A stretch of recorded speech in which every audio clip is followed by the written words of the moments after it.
इन 5 अवसरों पर हमें चुप रहने में ही समझदारी है। वैसे तो कई अवसरों पर चुप रहना चाहिए। चुप या शांत रहने के कई फ़ायदे भी हैं और नुकसान भी हैं। कुछ ऐसे अवसर होते हैं जहाँ पर हमें बोलना ज़रूरी होता है और कुछ ऐसे मौके होते हैं जहाँ पर चुप रहने में ही समझदारी है। आइए जानते हैं चुप रहने के फ़ायदे।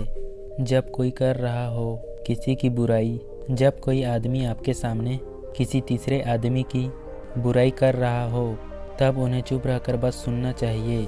उस वक्त अपनी राय देना नहीं चाहिए, क्योंकि जो आज आपके सामने किसी तीसरे की बुराई कर रहा है, वह कल किसी और के सामने आपकी बुराई भी कर सकता है यदि आपने कुछ कहा तो। और दूसरा फ़ायदा, अधूरा सच। यदि आपको किसी घटना या किसी विषय पर अधूरी जानकारी है तो चुप रहना ही उत्तम है, क्योंकि अधूरा ज्ञान बड़ा घातक होता है। यह आपको हंसी का पात्र भी बना सकता है या किसी मुसीबत में भी डाल सकता है। और तीसरा फ़ायदा, जब कोई नहीं समझे आपकी भावना, यदि आपको लग रहा है कि कोई व्यक्ति आपकी भावना, दुख या परेशानी को शब्दों में नहीं समझ पा रहा है या वह आपको ध्यान से सुन नहीं पा रहा है, तो ऐसे व्यक्ति के सामने चुप रहना ही ठीक है, क्योंकि ऐसे लोगों को आपकी भावना या दुख से कोई मतलब नहीं होता। ऐसे लोगों को अपना राज बताकर आप पछताओगे ही।